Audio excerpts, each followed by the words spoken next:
Wellington Barros, informação, Barros. Pitoli, o Supremo Tribunal Federal publicou hoje a ata de julgamento da primeira turma, onde os ministros rejeitaram os recursos do ex-presidente Jair Bolsonaro e de outros 6 réus do caso da chamada trama golpista. O documento registra de forma oficial o resultado dos votos dos ministros sobre o caso. Bolsonaro e aliados são acusados de liderar organização criminosa para realizar golpe de Estado no país, com o objetivo de permanecer no poder mesmo após a derrota nas eleições de 2022. O julgamento dos embargos de declaração, que são os primeiros recursos, terminou na última sexta-feira, dia 14, no plenário virtual. Os ministros rejeitaram os requerimentos das defesas por unanimidade, 4-0. O próximo passo é a publicação do acórdão, o documento que oficializa a decisão da primeira turma. Encerrado o julgamento do recurso do ex-presidente Jair Bolsonaro e outros réus, novos questionamentos contra a condenação podem ser apresentados pelas defesas dos acusados nos próximos dias. Entre os caminhos possíveis estão 2 recursos: novos embargos de declaração, com pedidos de mais esclarecimentos de pontos da decisão conjunta, e embargos infringentes, com pedidos para tentar mudar a condenação. A pena só será cumprida quando não houver mais possibilidade de recurso. A partir daí, os réus passam a cumprir a prisão e outras medidas determinadas pelo Supremo. A praxe no STF é que a execução da pena ocorra após os segundos embargos, que podem ser analisados de forma individual pelo relator. Se ele considerar que são medidas usadas pelos advogados apenas para atrasar a execução da pena, ele pode determinar a prisão imediata. Então, esses embargos que eu disse aqui, embargos de declaração e embargos infringentes, eles podem ser analisados de forma individual pelo Alexandre de Moraes, que é o relator do caso, e se ele observar, como eu disse, que há uma tentativa de atrasar a execução da pena, ele pode determinar as prisões imediatamente. Na verdade, o SPF é Suprema Pastelaria Federal. Óleo quente, são um pastelzinho atrás do outro. É uma condenaçãozinha atrás da outra. Me dá uma condenação aí pro Bolsonaro. Pois, de queijo ou de carne? Tá assim, ali. Quer uma condenação para quem agora? Pro Felipe Martins. Vamos condenar aqui. Suprema Pastelaria Federal, né, traz essa situação pra gente. Muita dúvida com relação ao juridiquês, Olavo. Porque a gente tá de olho no prazo. Cumpre, não cumpre, quando cumpre, isso realmente deve atender às expectativas dos algozes, que é colocar presidente Bolsonaro na cadeia, né, para passar o Natal e Ano Novo. Eles querem isso, acredite se você quiser. Né? A gente ouviu no bastidor que o que eles querem é prender o presidente Bolsonaro para que ele passe Natal e Ano Novo na cadeia. É o objetivo dos caras, um verdadeiro absurdo. Mas existe condição disso acontecer, Olavo? Primeiro ponto importante: qual a diferença de um julgamento político para um julgamento com características judiciais? Julgamento político, você já sabe o resultado de antemão. E esse nós sabemos o resultado de antemão. Não é novidade o não acatamento das razões de desembargo de declaração. Agora, existe um contexto jurídico, Pitoli, interessantíssimo, né?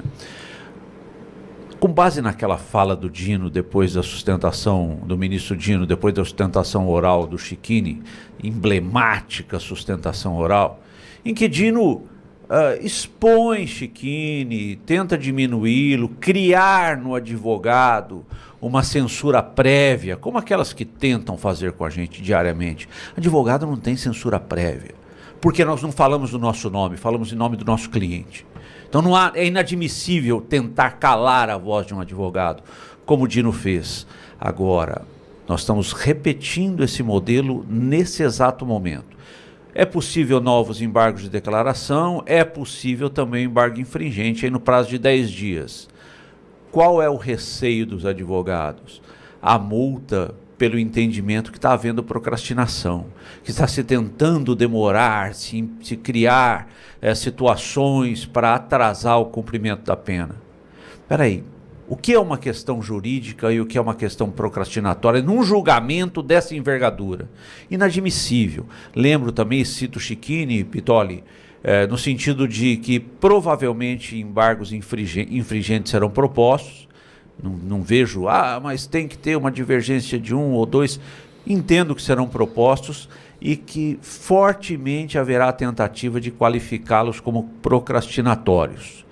E cito por fim Chiquini, numa entrevista aqui emblemática, dizendo que já se espera o resultado, mas após haverá a revisão criminal. E a revisão criminal já não cai na primeira turma, vai para a segunda turma, onde as chances são melhores. Sobre a prisão, se impetrado o embargo infringente e não for acolhido, ou se for considerado procrastinatório, o início da pena poderá ser cumprido, prazo de 10 dias, existe sim a possibilidade. Walter, tudo isso para colocar as mãos do presidente Bolsonaro e tirá-lo do jogo de uma vez por todas, não é? O Hélio Gaspari escreve um artigo essa semana no Estadão falando a respeito disso, né? O Hélio Gaspari tem uma coletânea de livros aí que conta a história do período militar no Brasil, né? Nesses últimos 50, 60 anos que nós passamos. E fala exatamente disso. O Collor hoje está em prisão domiciliar, né? Qual é o sentido de submeter o ex-presidente Jair Bolsonaro, depois de tê-lo submetido a um julgamento nulo e injusto, a uma suprema humilhação dessa natureza que seria colocá-lo numa prisão comum, senão que, digo eu agora, para a esquerda poder ter o argumento de comparar o Bolsonaro, que é incomparável, ao Lula nesse aspecto, né? O Lula foi preso e é ex-presidiário porque patrocinou um esquema de corrupção dito pelo seu braço direito na economia, Antônio Palocci, com delações premiadas, recurso recuperado, e algo que, por mais que eles queiram varrer para baixo do tapete da história do Brasil, não vai ser varrido, né? Então tem cena lá dele com a dona Marisa no triplex, tem as apreensões que foram feitas no sítio, se sabe de tudo isso, né? Então ali foi com razão e com justiça. Não se sabe até hoje o porquê que tudo num determinado momento vira, né? Agora, aqui do lado de cá, nós estamos diante de um tribunal que é ilegítimo, porque é incompetente. Porque o próprio STF disse isso em relação ao julgamento do Lula. Diz que o foro era incompetente, o de Curitiba mandou para Brasília até, Olavo, que houvesse aí a prescrição. E é nulo o julgamento, nulo de pleno direito, porque nós estamos diante de juízes parciais, quase que eu me engasgo aqui, né? De tão chocante que é essa história. É a mesma coisa que o Tagliaferro, né? Como é que o cara que é a vítima da denúncia é o juiz e o acusador ao mesmo tempo? É tudo isso que a gente tem visto no Brasil, que é violação do Estado Democrático de Direito. E aí, quando a gente fala em violação do Estado Democrático de Direito, Pitoli, talvez o maior erro do presidente Bolsonaro, tá? Foi ter acreditado e ter dito que nós estávamos dentro de 4 linhas e que ele iria jogar dentro das 4 linhas. Porque não são 4 linhas. Quando a gente está diante de árbitros, juízes, que colocam as linhas, essas 4, aonde eles querem, do jeito que eles querem, nós não estamos diante de um jogo jogado dentro das regras do Estado Democrático de Direito. Nós estamos diante de um processo inquisitorial, político. Ontem eu estou aqui em Novo Hamburgo, mandar um abraço para Novo Hamburgo, para Campo Bom, para o Vale dos Sinos, e ontem eu recebi aqui o Dr. Douglas Veit, que nos assiste aí, me trouxe 2 dos seus livros. Eu vou mostrar aqui. Katana, A Extinção da Existência, que fala a respeito dessas crises que nós estamos vivendo agora, e a história da pandemia, Pedras no Caminho, Experimento Covid de 2019 e o impacto nas famílias. Dr. Douglas é um conservador, médico de saúde da família. Nós estávamos conversando e lá pelas tantas ele me disse o seguinte: olha, tu já leu aquele livro do Mark Twain sobre o julgamento da Joana d'Arc? E aí depois que ele saiu daqui eu comecei a dar uma pesquisada nessas coisas. Gente, quando determinados grupos políticos assumem o poder e fazem certas alianças com juízes de plantão, como foi o caso, coincidentemente, do julgamento da Joana d'Arc, que a levou à fogueira da Inquisição, infelizmente, só a história muitas vezes é capaz de recolocar as coisas nos seus devidos lugares. Eu tenho dito há algum tempo aqui, disse aqui na Auriverde, para o descontentamento de muitos, né, que eu não via outra, que eles iam botar o presidente, com todas essas injustiças, iam colocar o presidente na cadeia, e que nós não temos meios hoje para reagir a tudo isso que está acontecendo, e tristemente, me parece que a cada dia nós nos aproximamos mais, só que, Pitoli, concluo, eles perderam a perspectiva de que a roda da história é dinâmica, que eles estão abrindo precedentes, que eu desejo muito que amanhã depois se voltem contra todos esses que estão protagonizando essas canalices todas. Pois é, mas, Walter, se não há mais como reagir, isso aqui já é Venezuela, não é? Porque nós tivemos aqui uma fala recentemente de um pastor que esteve na Venezuela e participando ali de um culto não se pode mencionar nada contra o sistema de Nicolás Maduro, dentro da igreja, dentro do templo, uma foto de Maduro, a esposa do pastor, dentro da casa, num jantar, fez uma menção ao governo Maduro e à ditadura, foi advertida pelo marido, e o que esse pastor que volta para o Brasil nos traz é o seguinte: espera um pouquinho, se você já não tem mais força para lutar contra, perdemos. Se nós hoje já nos sentimos assim, perdemos para o sistema. Mas eu acho que ainda há uma esperança, Pitoli, eu enxergo isso, porque tem um traço diferente.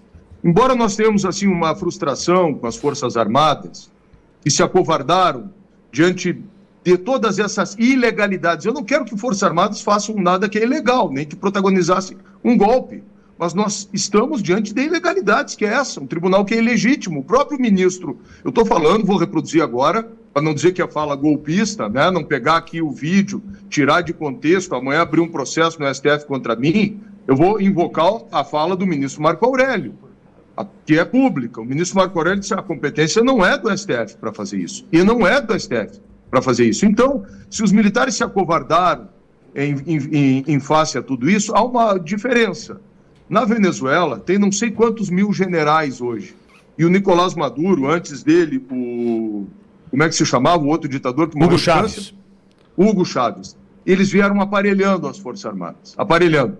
Nós aqui foi um processo diferente, é um processo que a gente chama na ciência política de fabiano, mas esse fabianismo aconteceu no nosso judiciário.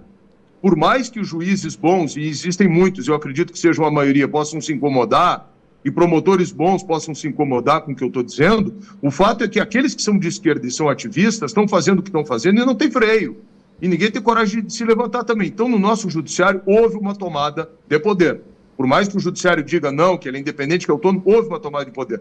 Nas Forças Armadas, houve um acovardamento. Infelizmente, eu fico triste em dizer isso, de acharem que acusá-los de alguma coisa e não ajudaram a impedir tudo isso que está acontecendo no nosso Brasil. Só que, no ano que vem, eu espero que o Brasil troque esses senadores.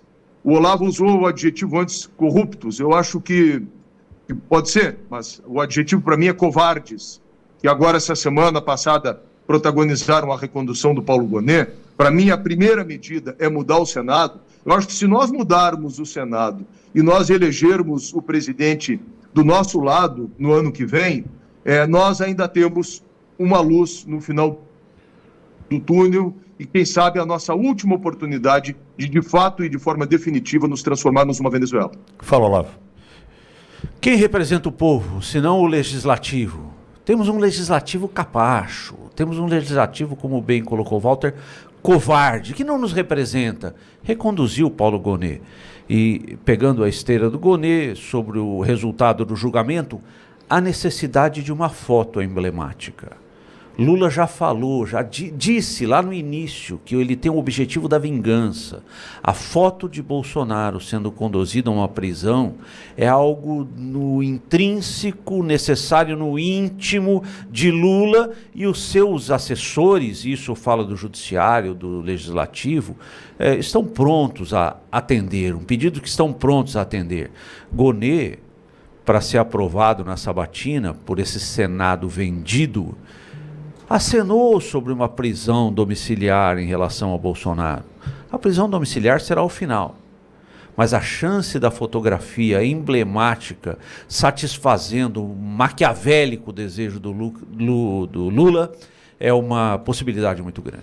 Olha, talvez eu me estenda um pouco no meu comentário, mas até por onde eu passo, e eu sempre tento tratar desse tema dessa forma, eu percebo cada vez mais a necessidade de ser repetitivo, porque repetir o óbvio às vezes é necessário. Se em 2018 o sistema precisou de Adélio Bispo dar uma facada em Bolsonaro para tirá-lo do jogo, é porque ele não deve nada para absolutamente ninguém. Vamos lembrar? Volto em maio de 2018, contratação do hacker Patrick Brito. Nós já entrevistamos aqui por diversas vezes, já contamos essa história. Me perdoe ser repetitivo, mas é fundamental para que você entenda o seguinte. Essa história, essa notícia lida agora pelo Barros aqui, é só uma sequência de Juiz de Fora.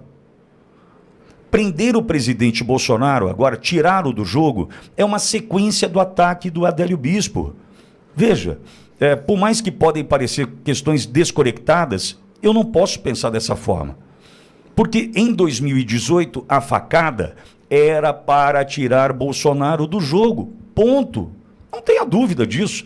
Por quê? Hackearam o cara. Ele, os 3 filhos e Adélio Bispo em maio de 2018. Beleza? Beleza. Vê o que você acha aí no celular do cara. Por quê? Chantageariam o presidente Bolsonaro, na ocasião pré-candidato à presidência, ainda deputado federal pelo Rio. Chantageia o cara. Vê o que você achou. Achei aqui uma falcatrua aqui, eu dizia lá. Não acharam nada. Nada. E os filhos não acharam nada. Não achamos nada sobre os filhos. Porra, mas nada? Como é que a gente vai chantagear esse cara? No meio disso tudo já estavam hackeando, ou já estava hackeado, Adélio Bispo de Uberaba. Adélio Bispo, morador de Uberaba, no Triângulo Mineiro, um cidadão, segundo alguns, esquizofrênico, e que poderia agir por impulso. Sabe aquela história? Né? Aquele mesmo que teve advogado do PCC ajudando, né? Teve a questão do álibi tentando fazer com que ele tivesse a sua entrada registrada no mesmo dia no Congresso, essa baixaria que ninguém, nem o Derrite está a fim de apurar. E aí me amarra com o Derrite. Porque o Derrite, nós colocamos o caso na mão de Guilherme Derrite, secretário de Segurança Pública de São Paulo, hoje está afastado, está licenciado. Colocamos o caso na mão de Guilherme Derrite e sentaram em cima, arquivaram. Ou seja, quem se diz estar ao lado do presidente Bolsonaro, como Tarcísio e Guilherme Derrite, sentaram em cima dessa história do Adélio Bispo. Ah, mas só podia até a página 25. Vai até a página 18, mas pelo menos me dê a sensação de que estão apurando a questão do Adélio Bispo. Nós demos todos os indícios, documentos e provas. E os caras, para essa questão envolvendo o presidente Bolsonaro e o ataque de Juiz de Fora. Perdão, vou voltar ao foco. O que está acontecendo agora é uma sequência. Não tiramos do jogo em 2018, eles pensaram. Porra, o Adélio Bispo errou a facada.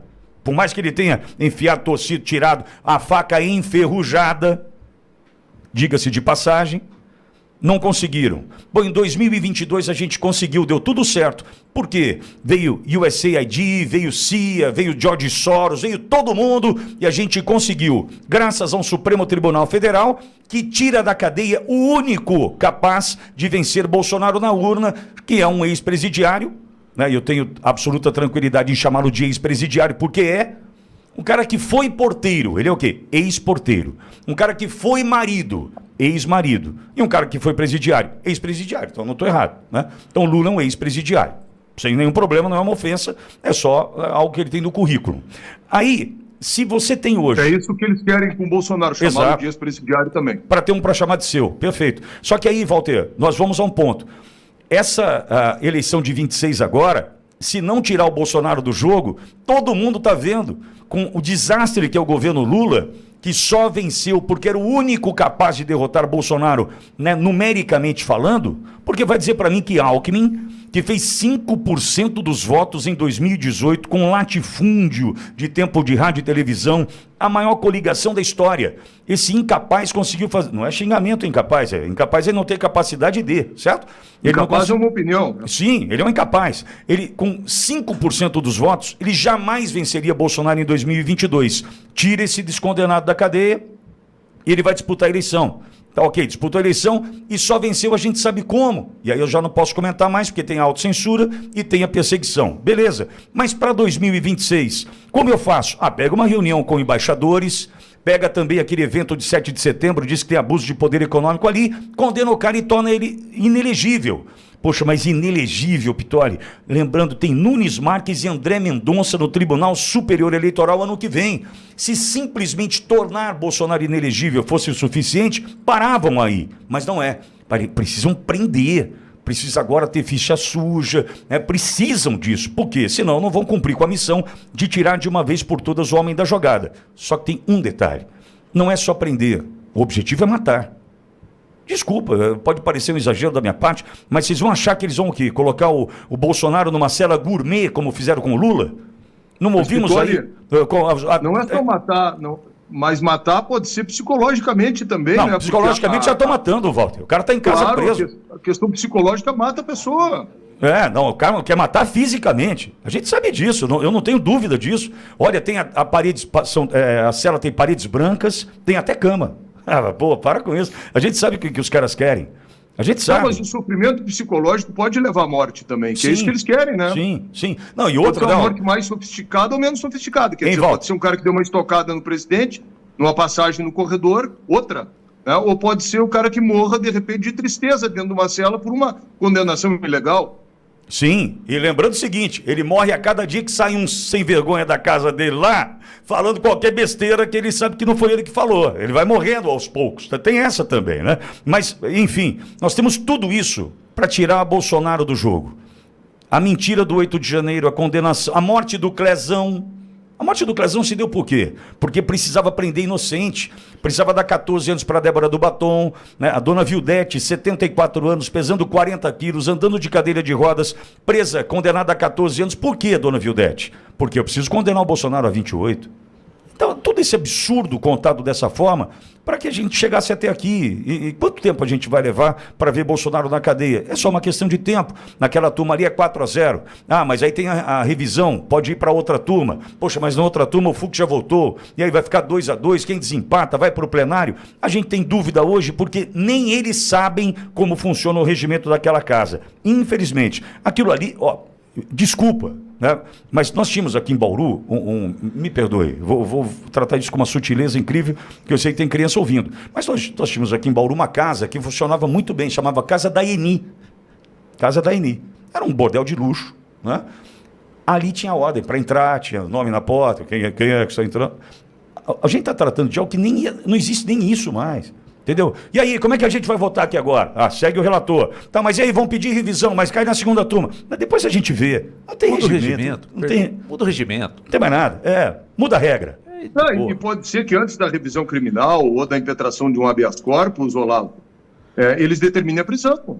Não, já exauriu aqui, sim, né? Qualquer outro recurso. Porque já multaram, o Pitório lembrou antes, multaram a defesa do Daniel Silveira por excesso de recursos. Sim. Já ameaçaram o desembargador Sebastião antes, quando defendia o Felipe Martins, agora o doutor Chiquini. Então, nós estamos diante de um processo inquisitorial e o Pittoli desenhou passo a passo, né, essa novela toda que a história haverá de trazer, depois que baixar a poeira toda, a história haverá de deixar claro quem é quem. Eu só tenho um medo de tudo isso, sabe o que é? Que além da vingança do Lula, isso está a cargo de alguém que é sádico por tudo que a gente tem visto. Sádico. Sim. E por que toda essa máquina gigantesca, judiciário, assassinato, por que toda essa máquina é movida? Para não submeter às urnas, para não submeter à vontade da população, que sabe, a população sabe e o elegeria. Deixa eu conversar com o juiz. E é isso que os Estados Unidos disse, perdão, Pittoli, foi isso que os Estados Unidos disse.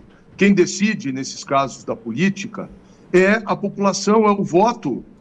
Então estão tirando do brasileiro a possibilidade de escolher no voto, que Walter, é um julgamento soberano. Walter, mas os Estados Unidos, eles fizeram o seguinte, quem decide é o americano no voto, mas você põe um cara em cima do telhado e dá um tiro na cabeça do cara. É que pegou na orelha.